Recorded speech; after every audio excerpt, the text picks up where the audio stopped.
Welcome to Family History Mysteries, a podcast that tells the stories uncovered through family history research, the unexpected stories of everyday people. I am an avid family historian who has been compiling my family tree for over 15 years, with nearly 20,000 people recorded in my trees.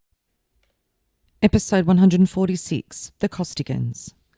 I remember my grandmother telling me very proudly that my grandfather was related to Frank Costigan QC, and after delving into this branch of my family tree, there is indeed a link. Frank Costigan's great-grandparents and my grandfather's great-great-grandparents were James Costigan and Mary Bergin. So here's the story of the Costigans in Australia. James Costigan was born in Tipperary, Ireland in 1803, and he married Mary Bergin in Tipperary in March 1832 when he was 31 and Mary was 17. They emigrated on the Shaftesbury with their children, Catherine, Patrick, Anne and John, from Liverpool, England, and arrived in Melbourne on the 4th of November 1857. They settled at Bald Hill, near Muckleford in Victoria. However, by August 1864, James had become bankrupt due to sickness in the family and expenses related to the farm that he'd purchased. He tried to sell the farm in the January of that year. James died on the 12th of December 1886 at the age of 85. His family believed that he died heartbroken due to the loss of his wife 3 months prior. An inquest was held into his death, and the finding was that he died from ossification of the valves of the heart. He died at his son Daniel's home when visiting with his son-in-law James Higgins. Their oldest child, Daniel David Costigan, was born in April 1834 at Tipperary. He emigrated with his brother James when he was 20 in 1857. They listed their occupations as farmers, and he married Anne Doyle in Castlemaine, Victoria in 1865 and owned a dairy farm at Muckleford. By around the late 1880s, Daniel and Anne moved to Northcote, a northern suburb of Melbourne, to be nearer to their children. Daniel and Mary had 8 children, and Daniel died at the home of his daughter Annie in Northcote in 1922. Daniel and Anne's third child, James Christopher Costigan, was born at the Loddon in Victoria in 1869. He married Johanna Anastasia Sullivan at the Sacred Heart Church in Preston in October 1894. He was a produce merchant and they lived at Preston. Their second child, Joseph Aloysius Costigan, was born in North Fitzroy in 1899. He married Eileen Muriel Martin in Victoria in 1927 and they also lived in Preston, and he was an accountant. John and Eileen had some notable children. Their firstborn, Michael, Frank Costigan's twin brother, was initially a Roman Catholic priest. He was ordained in Rome in 1955. In 1969, Michael resigned from the ministry and the position of associate editor of The Advocate, Melbourne's official Catholic weekly paper. He married Margaret Collis by Cardinal Knox, the Archbishop of Melbourne, in the Raheen Chapel in September 1972, and they had 3 daughters. And he became a Roman Catholic writer, editor, senior public servant, and social justice advocate. Michael's twin, Francis Xavier Costigan, was educated at St Patrick's College, East Melbourne, and then he entered Melbourne University the year he turned 17 and graduated with honours 4 years later. He was admitted to the bar as a solicitor in 1953. He married Kathleen Nelson in Chatswood, New South Wales in 1959, and they had 6 children. Their first child, Christopher, died in infancy, but then followed Philippa, Timothy, Genevieve, Joseph and Justine. Francis became a barrister in 1967 and was appointed a Queen's Counsel in 1973. He chaired the Costigan Commission, which investigated organised crime and tax evasion in the early 1980s. In 1980, Mr Costigan was appointed to chair a Royal Commission on the activities of the Federated Ship Painters and Dockers Union. The Commission moved on from the investigation of union violence and crime to other organised crime and allegations of tax evasion, which became known as the bottom of the harbour schemes. Mr Costigan later became involved in Catholic campaigns for social justice, and in 2005 he was appointed chairman of the Australian branch of Transparency International, an anti-corruption coalition. Upon his death, it was written, "I think he'll be remembered as a great intellect and someone who contributed to lots of legal developments in Australia and some pretty important initiatives in our history. Mr Costigan had a great sense of humour and integrity. He would tackle these issues, human rights as well as police corruption, whatever it was that was at the top of the agenda at the time, and I think he'll be strongly remembered as a champion of the cause fighting corruption in this country. Margaret Ann, after making a lifelong commitment to religion, joining the Sisters of Charity Order of Nuns in 1951, her first appointment after profession on the 4th of August 1953 was at the Order's boarding school at Katoomba. And from 1961 to 1973, she was on the staff at her alma mater, Catholic Ladies College in East Melbourne and Eltham, and she had a year's appointment in Tasmania. During a 3-year interlude in this period, she gained a Bachelor of Arts degree at Melbourne University, majoring in English and History, and earned a Diploma of Education. After a short appointment at the Sancta Sophia College, Glenroy, Margaret became involved in adult literacy programs with the Council of Adult Education. As an adult educator, she tutored inmates of Pentridge in basic reading and writing skills and also acted as a chaplain within the Catholic Prison Authority. In 1979, Margaret visited North and South America, and from 1979 to 1981, she lived, studied and worked at Edinburgh. And their fourth child, Peter Aloysius Costigan, started a degree in law but left to become a journalist at the Melbourne Herald. And while at the Herald, Peter married Tricia Walsh, a fellow member of the Parish Tennis Club and a daughter of Frank Walsh, a highly respected lawyer in Northcote. He got an appointment at the Herald's New York office in 1966, and in 1969, at the time of the first Apollo moon landing, he was appointed to Washington. He worked as the Herald's representative in New York and Washington during the years of Martin Luther King and the Robert Kennedy campaigns and assassinations, and President Nixon's rise and fall. They had a daughter, Nicole, while they were in America, and a son, Sean, who died only after a couple of days. In 1976, he returned to Australia as head of the paper's Canberra bureau, and after leaving the Herald not long after Rupert Murdoch's takeover, Peter worked as a freelance journalist, a circuit speaker and professional chairman. In March 1999, Peter was elected to the Melbourne City Council as representative of the Domain Ward, and on the 24th of March was elected Lord Mayor. They had 2 other children, Jared and David. And then there was an article saying the long-term partner of the late Melbourne Lord Mayor Peter Costigan and his 40-year-old disabled son are in a Supreme Court battle over his $834,000 estate. Susan May Norton, 57, who lived with Mr Costigan for 12 years before his death in 2002, is seeking outright ownership of their $550,000 East Melbourne apartment. Mr Costigan's will that was made in 1993 gave Miss Norton half of his estate, but he left a quarter each to his other 2 children, Jared 39 and Nicole 35. State trustees have lodged a claim for $200,000 from the estate on behalf of David Andrew Costigan, who has severe brain damage and receives a disability pension. According to material before the court, Peter Costigan made no provision in his will for David Costigan.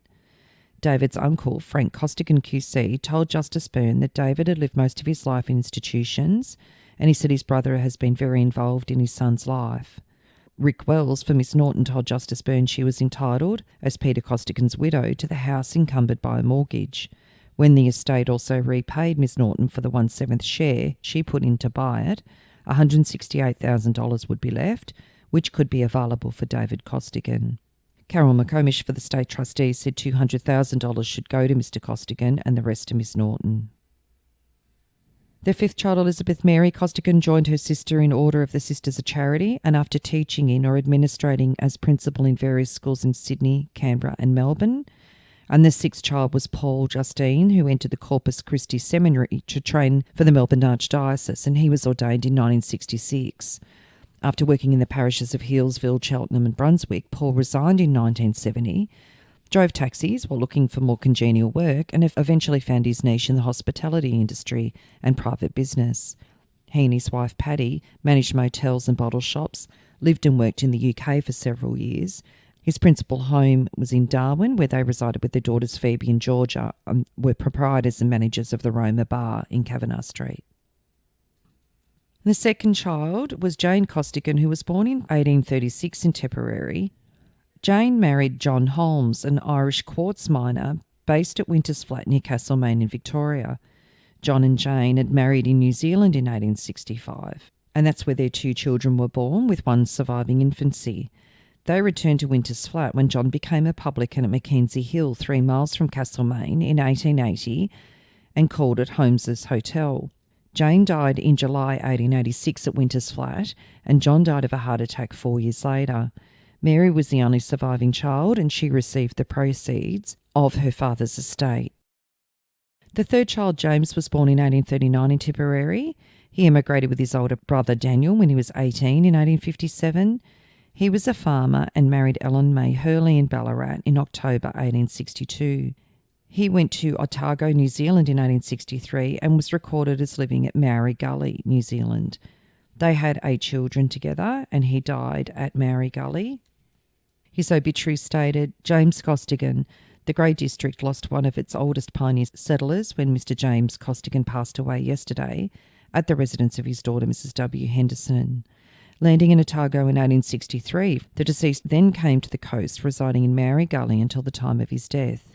He leaves 3 sons and 3 daughters, Larry Costigan Greymouth, James Costigan Nairi, Thomas Costigan Kokiri, while the daughters are Mrs. Braidwood of Hookaway, Anderson and McGlashan of Greymouth. There are no fewer than 40 grandchildren and 21 great-grandchildren. The deceased wife predeceased him 3 years ago, whilst 2 daughters also died within the past 2 years, Mrs. Saunders of Greymouth and Mrs. Watson of Palmerston North. The late Mr. Costigan was well and favourably known throughout the length and breadth of the coast, which has for the past 53 years been his home. His passing will be noted with great regret for his genial disposition and good fellowship that won him the respect and esteem of all. The fourth child was Catherine. She was born in 1841 in Tipperary, and she was 16 when she emigrated with her parents. She married James Higgins, commonly known as John, in April 1863 in Castlemaine, Victoria. They lived at Muckleford. Family stories say that James worked at George Russell's Golf Hill property when he arrived in Australia as a shepherd. James declared insolvency in July 1869 in Castlemaine. He then applied for land at Muckleford in October 1871, but had this land up for sale by July 1875. The family moved to near Moama in New South Wales in 1881. James obtained work on Farrell's Gang on the Deniliquin and Moama railway line works, working with a shovel and wheelbarrow, shifting work to make way for the line. He then became a foreman on the construction of the railway line, and the family lived in a hut at the 13-mile gate, which was 12 miles from Echuca and 10 miles from Mathara, in an area on the railway line known as Barn Siding. In August 1891, James purchased 160 acres of land at Moira, a farming area nearby that they called Navarino. In 1895, he also purchased a selection at Calaimo on the other side of Deniliquin, New South Wales. James died in 1906 at Navarino. James and Catherine had 11 children, 6 surviving into adulthood. Catherine died in November 1925 at the age of 84 and is buried at Mathara, New South Wales, and they are my 3 times great-grandparents. The fifth child, Patrick, was born in 1846 in Ireland. He emigrated with his family when he was 11. There are conflicting records on Patrick, making it difficult to determine which Patrick belongs to this family. Family trees have him married with no children and dying in New Zealand. The sixth child, Anne Agatha Costigan, was born in May 1852 in Tipperary. She married John Scully at St Mary's in Castlemaine, Victoria, in October 1866. John was 29 and Anne was only 14. John Scully was the uncle of Anne Doyle, who married Daniel Costigan. John and Anne had 6 children. John had arrived in Australia in May 1854, and he was the publican of the Orville Hotel at Muckleford in 1883 and the Imperial Hotel at Muckleford in 1886. It seems that John and Anne went their separate ways. Now, 2 years prior to Anne Scully building her hotel at Corongvale, her husband is recorded in 1889 as being in Nagambie, Victoria, where he was charged for vagrancy and given 2 months' jail. And John Scully was recorded at dying in Cheltenham, Victoria in August 1919. Now, interestingly, even though they might have separated, there was a death notice for John, and it says, on the 7th of August 1919, the husband of Mrs. A.A. Scully of Corongvale and father of James, National Bank at Dalston, John and Margaret Cecilia of Corongvale, and Mary, Mrs. Kinnery of Newport, after many years of suffering, passed peacefully away in his 81st year, one of the earliest farmers in the Muckleford district and a colonist of over 60 years. And John's name was not mentioned in their son James's marriage notice in 1908. Anne ran Mrs. Scully's hotel at Corongvale, Victoria on the 6th of June 1891. Says tenders are required for the erection of a 2-storey hotel at Corongvale for Mrs. A. Scully. On the 28th of October 1904, it says our Corongvale correspondent writes, a valedictory social was tendered on Wednesday night at the Mechanics Hall to Mrs. A. Scully, who is leaving Corongvale after a residence of about 17 years, to take charge of the refreshment rooms at the Bendigo railway station. Mrs. Scully, by reason of her kindness and generosity of disposition, privately, and her enterprise and general good citizenship publicly, is deservedly popular with every class of the community in these districts, and in consequence the hall will be packed for the occasion of her farewell social, being the largest meeting of its kind ever held at Corongvale. On the 7th of September 1912, Mrs. Scully is advertising the railway refreshment rooms in Bendigo. Mrs. A. Scully of Corongvale desires to inform her friends, the commercial travellers, that she has secured the lease of the railway refreshment rooms at Bendigo and will do everything in her power to give satisfaction in that capacity to the travelling public in general and commercial travellers in particular. 2 years later, Mrs. A. Scully of the railway refreshments rooms in Bendigo desires to let by tender from the 20th of February next 784 acres of land close to Corongvale. On the land is a homestead, several dams and a spring of water. In November 1915, Anne is living at Bergin House in Will Street, Bendigo. On the 2nd of July 1918, in Will Street, for sale of lease, a fine residential property on account of Mrs. A. Scully.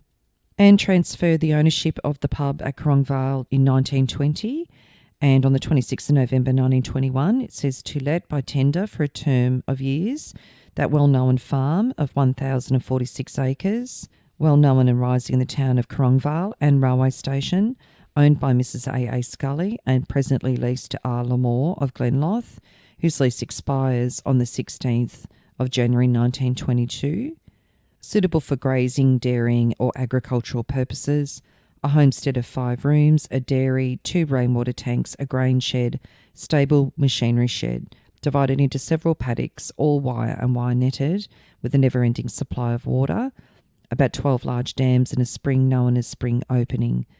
Possession can be given in 2 months. Tenders to be addressed to A. Scully, Corongvale. In 1924, Anne ran the City Club Hotel in Bendigo, and she died at Corongvale in November 1926 at the age of 74. And the death notice stated Mrs. Anne Agatha Scully, who died at Corongvale recently, was born in Ireland 75 years ago and for many years conducted the railway refreshment rooms in Bendigo. Her will and estate came through and was published in the paper on the 22nd of December 1926. Annie Agatha Scully, licensed victualler of Corongvale, left a will dated the 5th of December 1924, real estate valued at £19,722 and personal property valued at £1,400. Testatrix directed that £100 to be paid to the Roman Catholic Church at Corongvale, the residue to go to her children and grandchildren. She also directed that her body be buried at the Corongvale Cemetery and that the body of her late husband be brought from the Cheltenham Cemetery and buried beside her.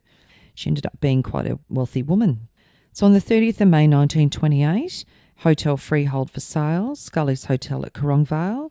The executors in the estate of Mrs. A. Scully, deceased, are desirous of winding up her estate and have been given instructions to sell.